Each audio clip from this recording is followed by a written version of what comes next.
hey, you can get some cool and fun rewards for helping me help kids. Stick around after the video for more information.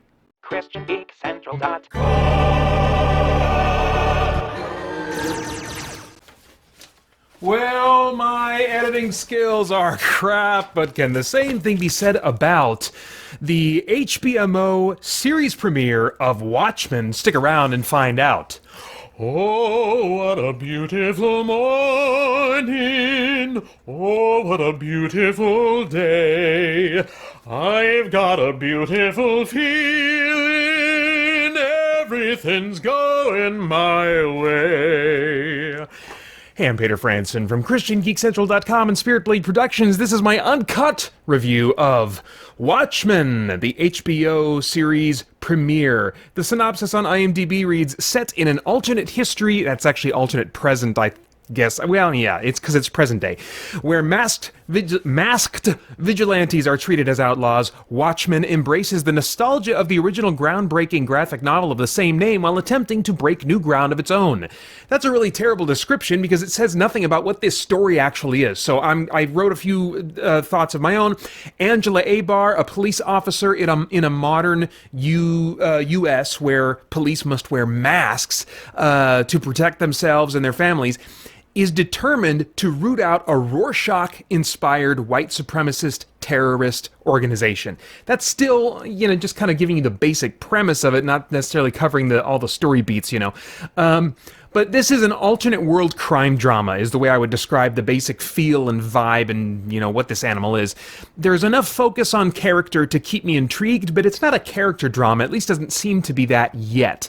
I think they give enough attention to character and they make characters intriguing enough that they could definitely have episodes really focused on character, but this episode was mostly about, I think, presenting the world and the basic players in it, and creating just an appetite for explanations about this world, this strange world, and how different it is from ours, and, some unique aspects of the characters that make you go, whoa, what's that about, So it's posing a lot of questions, but not in a J.J. Abrams Lost sense where, you don't think those questions are actually ever going to be answered, It was a good pilot in that regard.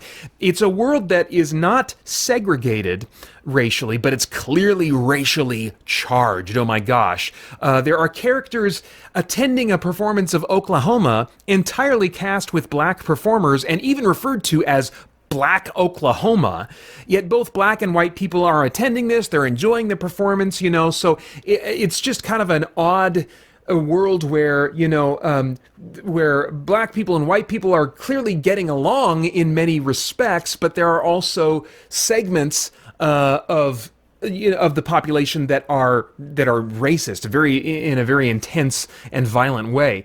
The interest in this for me, though, wasn't just world building. There's building tension throughout in the way that they're showing the story and playing out events, and there's also some a number of action sequences throughout. So for a number of reasons, I was interested in this pilot from beginning to end. Regarding the cast, Regina King plays Angela Abar, who will likely be the central character of the series. She does a great job for my taste, portraying both a tough and even brutal cop and a loving wife and mother. And I wish that more time would have been spent exploring her character, but instead that time was given to Don Johnson, who plays her boss, the police chief, and he also gave a nice performance as this flawed but likable chief. That's the interesting thing already about the characters, is that there are clearly like some bad guys, but the good guys, certainly have their flaws and can be extreme in their own ways, But anyway, Don Johnson, really nice as this likable chief, including this really heartwarming scene of him expressing affection to friends and family around the dinner table. Unfortunately, although he's credited for 9 episodes in season 1, my impression after watching this premiere is that his role in future episodes will be very minimal at best, making it feel like a bit of a waste to invest so much time on him in the pilot, even though the investment had emotional payoff for this episode. Jeremy Irons plays an aged Adrian Veidt, and though we see little of him and the casting feels like a great choice to me, Where was I going with that sentence? No, that was the end of the sentence. That was the end of my notes. We saw little of him, but he seems like a great casting choice. Sorry. Also worth mentioning that Laurie Blake, formerly the Silk Spectre, will be in future episodes, and so will Dr. Manhattan, who was seen in some news footage in this episode, but Veidt was the only returning Watchmen character I noticed in this premiere. The remaining cast has a couple of familiar faces and all very solid performances as far as I'm concerned. I'm hopeful that this series will be one that takes advantage of good actors and good performances to deliver interesting characters with nuance and subtlety and subtext.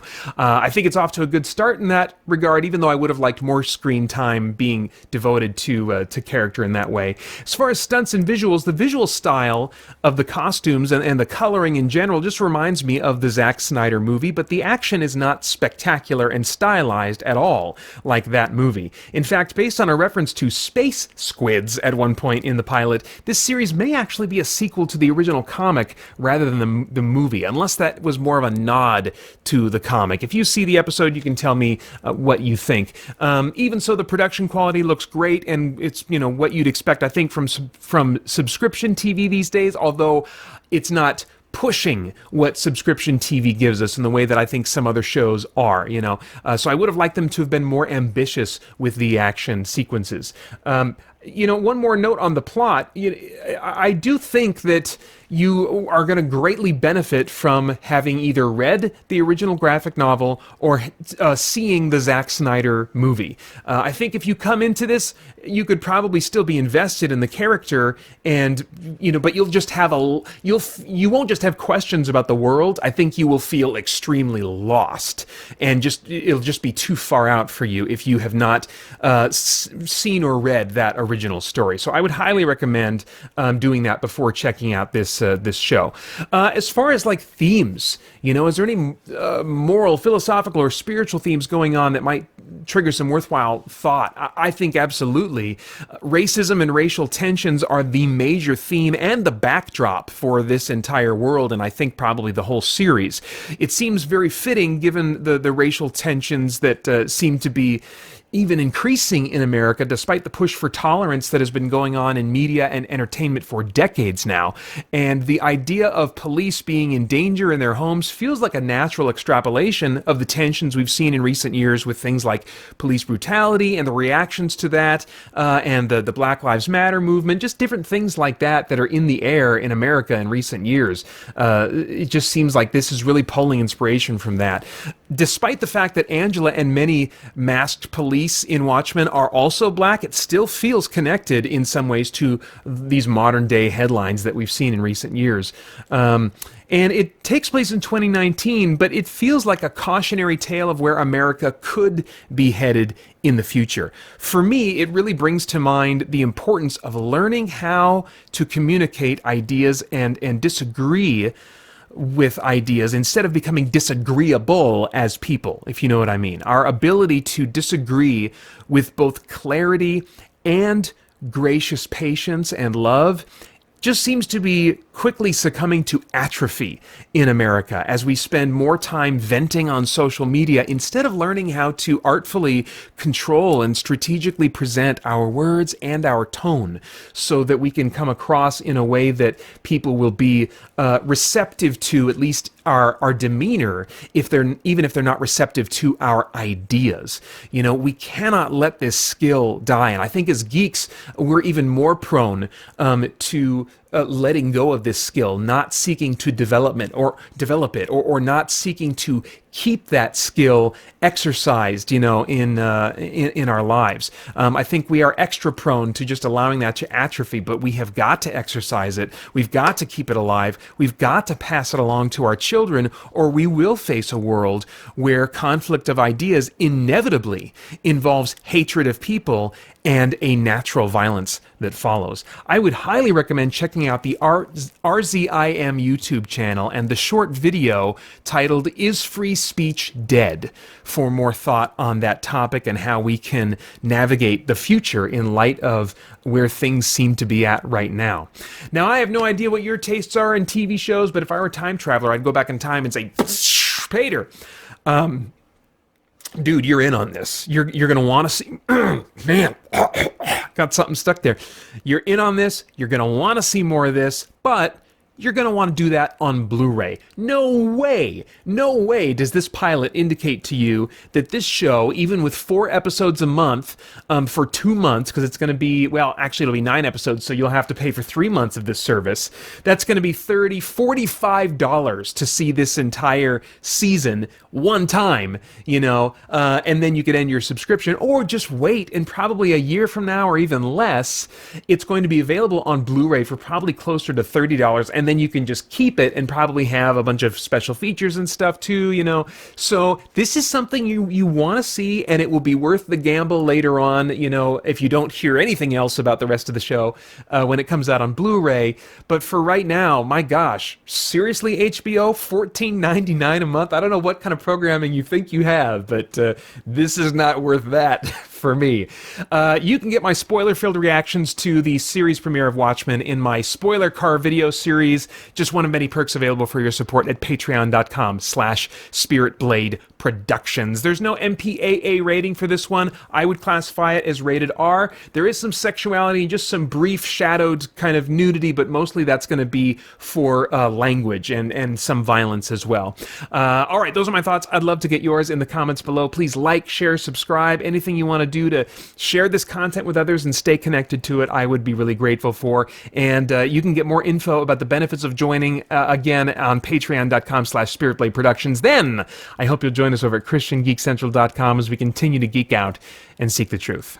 Hey, Pater Franson here from christiangeekcentral.com and Spirit Blade Productions. For my 6th consecutive year, I'm participating in Extra Life, a charity event that raises funds to provide medical care for children in urgent need.